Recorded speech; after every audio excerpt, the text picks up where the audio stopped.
First of all, I want to apologize to the Ethiopian Arsenal fans, not because we lost, but because some of you really believed.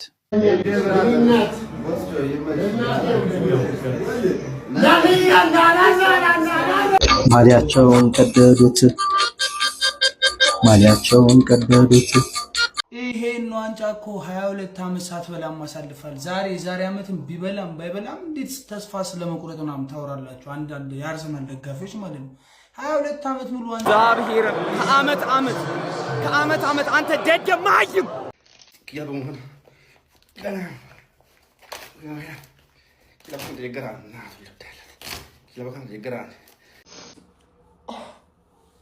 አለፈልን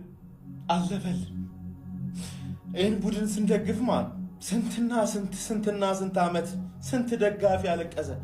አንዳንዱ ሰው ኳስ 50% ነው ምንድነው ይላል። እኔ 100% እርግጠኛ ነኝ እየነገርኩ ነው። 50 አይደለም እኛ ጋር 100% ነው። እየተከተለ ያለ ፐርሰን ወደፊት ሲመጣ ይችላል።